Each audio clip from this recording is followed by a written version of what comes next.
Gamitan lang og kanang pump. Gamitan og kanang electric pump para nga musaka ni dito sa ibabaw. Kay sayang kayong tubig Imno ni. Tinaw kayo ang tubig. Ini ang agas na naa tubod. Sandayong permanente ni siya. Kaya diri tinugdan. Kana nga may tinugdan no. Nadiha duha ka buok.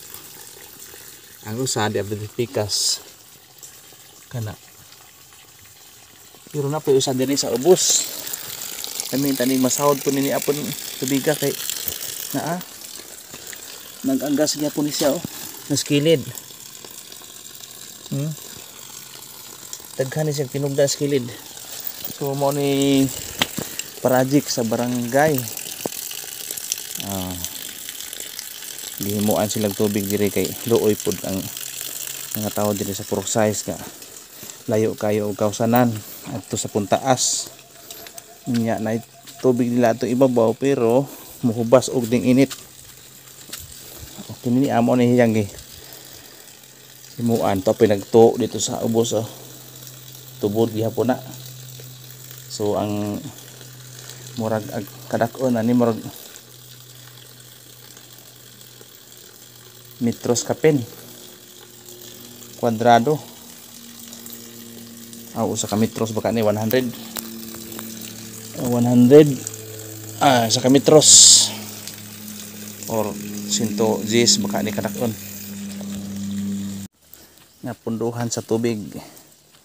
So birahon pa ni siya og pam padong sa taas. Mga ang gilayon ani niya murag naa sa mga 100 meters padong nga to sa taas. 100 o 150 baka o di ko kabana-bana.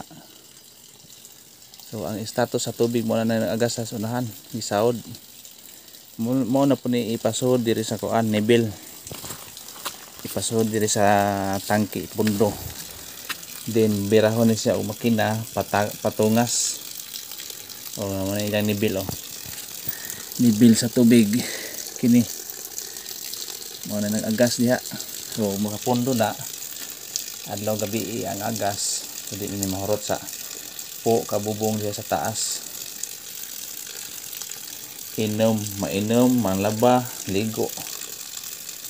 Diyan na punduhanan dito. Bali duhanin siya ka reservoir. Kanini ug adto sa taas. Nakaidol mo tungas na tagbalik kay ang tuyo dire kuanda kanang nay subay taog unsa nay status sa porma sa trabaho nila. So man ta diri sa pagtrabaho pero na may iko na ni nanuhol ra si kapitan ng mga tao. So padung natatungas kay napatay meeting ron ay diri kay hinlo na gihagbasan ang mga lubi tapos mga lubi dito sa ubos hagbasanan.